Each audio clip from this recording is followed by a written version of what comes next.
तो welcome my dear student, एक बार फिर स्वागत महाकाल स्टडी पेन में आप लोगों का।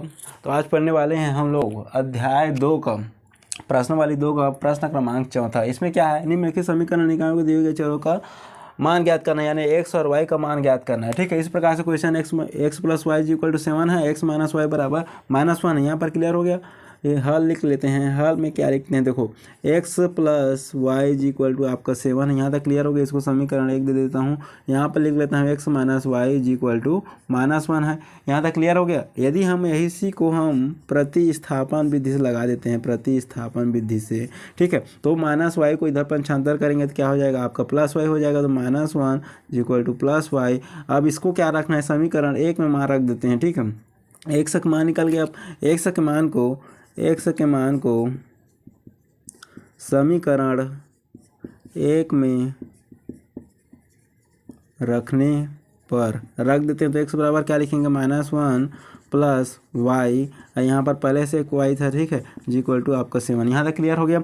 वाई जब प्लस में रहेगा, समान चिन्ह रहेगा तो क्या होता है, जुड़ता है आपस में। तो -1 यहाँ पर अब 2y हो गया इक्वल टू आपका 7 हो गया। ठीक है, -1 उधर पंचांतर करेंगे तो क्या हो जाएगा, +1 हो जाएगा। तो 2y इक्वल टू 7 और +1 होगा। ठीक है, -1 को इधर पंचांतर करेंगे, जब इक्वल रहेगा तभी पंचांतर करेंगे। ठीक है, तो यहाँ पर क्या हो जाएगा, 8 हो गया। तो 2y इक्वल टू 8 हो गया। ठीक है, अब जब इंटू रहता है तो क्या हो जाता है, भिन्न में चला जाता है, यानी फ्रैक्शन हो गया। 2 1 कम 2, 2 चौक 8 हो गया। तो y का मान कितना निकला है, यहाँ पर y बराबर निकल गया आपका 4 निकल गया है। अब इसको y के मान को कहाँ पर रखेंगे, इसी में संख्या में रख सकते हैं, यहाँ पर भी रख सकते हैं। ठीक है, तो y का मान निकल गया हम इसमें रखेंगे, समीकरण 1 ही में रखना है y के मान को। ठीक है, तो समीकरण अब y के मान को किस में रखेंगे, y के मान को यहाँ पर लिख लेते हैं। y के मान को समीकरण 1 में रखने पर रख देते हैं। तो y बराबर अब x प्लस वाई बराबर कितना निकला, 4 निकला इक्वल टू 7 हो गया।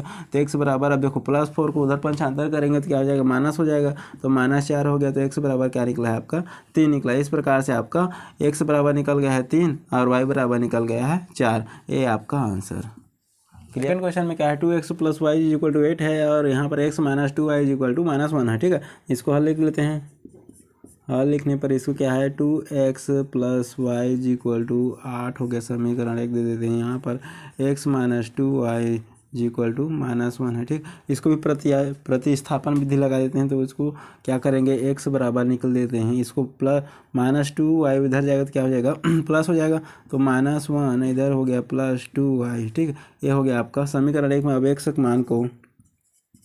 के मान को समीकरण 1 में रखने पर रख देते हैं। तो रखेंगे तो क्या हो गया आपका 2 हो गया। यहाँ पर देखो x से -1 लिखेंगे तो ब्रैकेट में लिख लेते हैं -1 प्लस 2y। ठीक है, x का मान है ना, यहाँ पर प्लस वाई इक्वल टू आप क्या हो गया 8 हो गया। यहाँ पर हो गया। फिर अब +1 और -1 मल्टीप्लाई होता है तो क्या हो जाता है, -2 हो गया। नीचे बीच में प्लस है, ये भी प्लस में है, तो 4 2 दूने 4 हो गया, 4y हो गया और पहले ऐसे y है। ठीक है, इक्वल टू 8 हो गया। ठीक है, यहाँ तक क्लियर हो गया।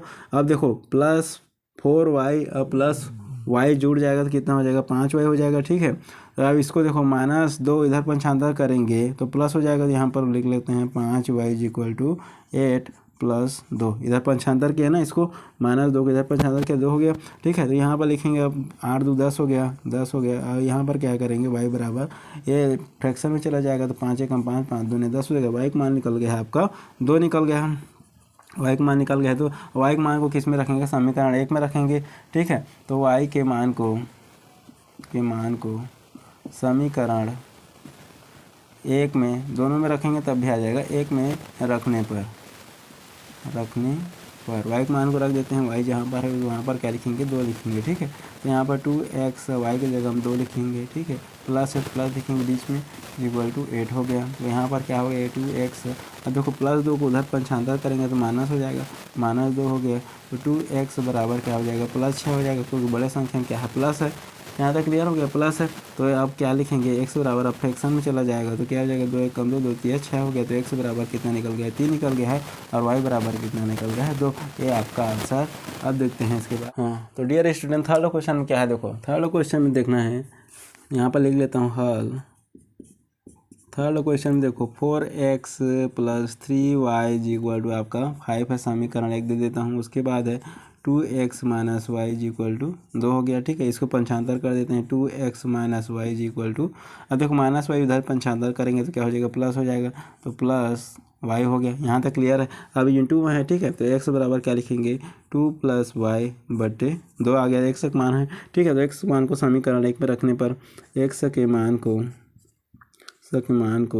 समीकरण 1 में रखने पर रख देते हैं, तो रख दो यहाँ पर 4 पहले से है, x से हम क्या लिखना है आपको, 2 प्लस वाई बटे 2 और plus 3y is equal to आपका 5 हो गया। यहाँ तक क्लियर हो गया।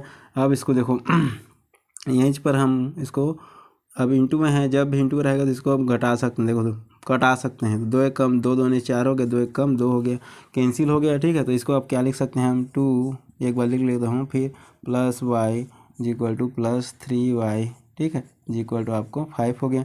यहाँ पर मल्टीप्लाई कर लेते हैं, 2 2 दूनी 4 हो गया, और प्लस है तो प्लस लिखेंगे, फिर आपका 2y हो गया, फिर plus 3y ji equal to आपको क्या है गया, 5 हो गया, ठीक है।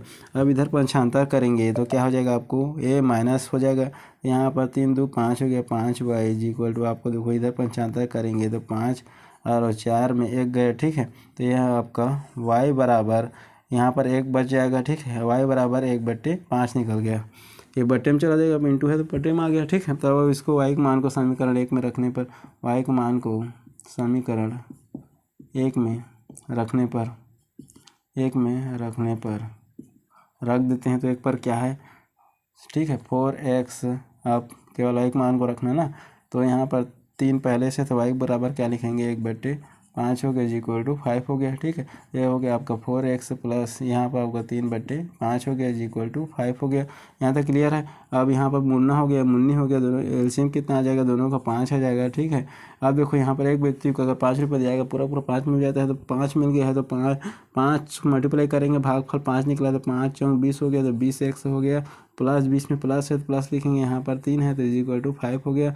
यहाँ तक क्लियर है। यहाँ पर 20x प्लस 3x, अब इधर जाएगा तो क्या हो जाएगा, मल्टीप्लाई हो जाएगा, 3 गुणा हो जाएगा, ठीक है, 5 5 25 हो गया। यहाँ तक क्लियर है। और यहाँ पर 20x प्लस 3 हो गया, ठीक है। और इधर इसको -3 को इधर पंचांतर करेंगे तो क्या हो जाएगा, +3 को इधर पंचांतर करेंगे तो माइनस हो जाएगा, ठीक है। यहाँ पर 20x, अब +3 इधर पंचांतर करेंगे तो 25 में 3 गया, तो कितना बचा आपका, 22 बटा है, ठीक है, तो 22। और यहाँ पर क्या है आपका, तो x बराबर क्या निकल जाएगा, बटे में चला जाएगा 20, ठीक है। तो 2 1 कम 2, 2 1 कम 2 हो गया, 2 1 कम 2 और 2 शून्य शून्य हो गया। अब नहीं कटेगा, तो x बराबर क्या निकला है, 11/10 निकला है। y बराबर क्या निकला है, 11/10 आया है, और y बराबर 1/5 आया है। तो इसको और हम इसको हम 10 में ला सकते हैं। कैसे कर सकते हैं, देखो अब इसको 11 है, 11 भागी 10 करेंगे तो क्या हो जाएगा, 10 1 कम 10 हो गया, तो यहाँ पर आ गया, ठीक है, 1 उतार गया, फिर अब नहीं जाएगा तो पॉइंट रखेंगे, पॉइंट निकलेंगे तो 10 हो गया, फिर 10 1 कम 10 हो गया। तो x बराबर हमें क्या निकल गया है, x बराबर निकल गया है 1.1 निकला है। उसी प्रकार से y को भी हम कर सकते हैं। y को 1/5 है, तो इसको 1 को यहाँ पर लिखेंगे, 5 को यहाँ पर करते हैं, भागफल है, ठीक है। तो 5 शून्य शून्य हो गया, ठीक है, तो शून्य आ गया, फिर 1 को नीचे उतार देते हैं, फिर पॉइंट लगाए 10 नंबर लगा देते हैं, 1 0 बढ़ा देते हैं। यहाँ तक क्लियर हो गया। तो 5 दूनी 10 हो गया। तो हमें y का मान क्या निकल गया है, y का मान निकल गया 0.2 हो गया। ये आपका आंसर, ठीक है। इस प्रकार से थर्ड क्वेश्चन। हाँ, तो डियर स्टूडेंट, लास्ट क्वेश्चन देखो। लास्ट क्वेश्चन में क्या है आपका, √7x plus 11y is equal to 0 हो गया। तो √3x, फिर उसके बाद है 3x minus √5y is equal to 0 है। इस प्रकार से क्वेश्चन रहेगा तो क्या करना है हमें, ठीक है। इस प्रकार से अलग विधि से बनेगा, ठीक है। पहले हम x लिखेंगे, फिर बटे लिखेंगे। यहाँ तक क्लियर हो गया। अब x को लिखे हैं तो ये इसको भूल जाना है, इसको भूल जाना है, इसको मल्टीप्लाई करना है। देखो इसको माने जाते हैं हमें समझाने के समीकरण 1 और समझाने करने के लिए समीकरण 2। यहाँ तक हो गया। अब 11y को मल्टीप्लाई करना है 0 से, तो क्या होगा, 0 से चाहे किसने भी संख्या से गुणा करो, चाहे रूट रहे चाहे क्यूब रहे, क्या होगा, शून्य ही होगा, तो शून्य लिखेंगे। फिर माइनस है तो माइनस लिखना है, ठीक है। उसके बाद क्या करेंगे, माइनस करेंगे, ठीक है। अब माइनस कर देते हैं, यहाँ समीकरण 1 समीकरण 2 को मल्टीप्लाई करेंगे तो क्या करते हैं, बीच में माइनस लिखते हैं, ठीक है। यहाँ तक हो गया। अब उसी प्रकार से -5 को मल्टीप्लाई करेंगे 0 के साथ, क्या होगा, 0 ही होगा, ठीक है। तो यहाँ आपका 0 होगा। यहाँ तक क्लियर है। फिर इक्वल टू लिखना है, अब देखना है y को लिखना है, ठीक है। अब y के मान को भूल जाना है। अब एक्स को जो भी रूट लगा है उसको देखना है, ठीक है। तो अब देखो समीकरण 1-2 में क्या है, √3 को मल्टीप्लाई करना है जीरो के साथ, तो क्या होगा, जीरो होगा, जीरो हो गया, फिर माइनस लिख देंगे, ठीक है।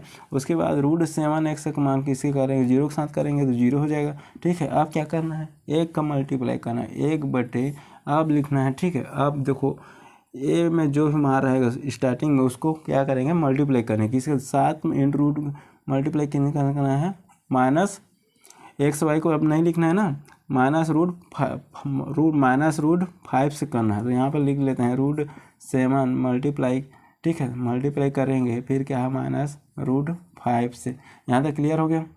उसी प्रकार से फिर माइनस लिखेंगे, यहाँ तक हो गया, माइनस लिख लेते हैं। अब उसके बाद क्या करते हैं 3 का, अब ठीक है, √11 इंटू यहाँ पर प्लस रूट है ना, +√3 का मल्टीप्लाई करें, यहाँ पर हो क्लियर। आप कर लेते हैं, तो यहाँ पर देखो एक्स का है तो एक्स का अब जीरो से घटाएंगे, जीरो हो जाएगा, जी इक्वल टू क्या हो जाएगा, वाई बराबर भी जीरो हो जाएगा। उसके बाद इसको भी मल्टीप्लाई कर लेते हैं, देखो अब अंदर में मल्टीप्लाई √7 और माइनस रूट क्या होगा, 7×5 = 35 हो जाएगा, ठीक है। अब -35 हो जाएगा तो -35 हो गया, ठीक है। उसी प्रकार से अब माइनस है, अब यहाँ पर प्लस वाला है तो 11×3 = 33 हो गया, तो √11×3 = 33 हो गया, ठीक है। यहाँ तक क्लियर हो गया। उसके बाद क्या करते हैं, देखो अब इसको इसके साथ ये अलग अलग है ना, एक्स के लिए भी हम जीरो है, एक्स के लिए जीरो है तो हम क्या लिखेंगे, 1/, -√35 -√33, ठीक है, ये हो गया। और y के लिए भी हम क्या लिखेंगे, जीरो बराबर 1/, -35 और माइनस, ठीक है, -√35 और माइनस, यहाँ पर पहले से माइनस था, माइनस प्लस मल्टीप्लाई हुआ तो माइनस सामने में लगा है, ठीक है। तो यहाँ पर आपका 11×3 = 33 हो गया, इस प्रकार से है। अब देखो यहाँ पर आप पंचांतर करेंगे, x बराबर है जीरो हो जाएगा, तो क्या हो जाएगा आपका माइनस, ठीक है, √35 और -√33, इतने हो गए। अब किसी संख्या से हम भाग करेंगे, संख्या से जीरो से भाग करेंगे तो क्या होगा, जीरो ही होगा। तो x का मान कितना निकल गया है, जीरो निकल गया है। उसी प्रकार से y का मान भी क्या निकल जाएगा, जीरो निकल जाएगा। ये आपका आंसर, इस प्रकार से आपका कंप्लीट होता है, ठीक है। डियर स्टूडेंट, अगर वीडियो पसंद आए तो प्लीज़ एक लाइक, एक सब्सक्राइब कर दें। तब तक मिलते हैं अगले वीडियो में। जय हिंद, जय Bharat, thank you so much.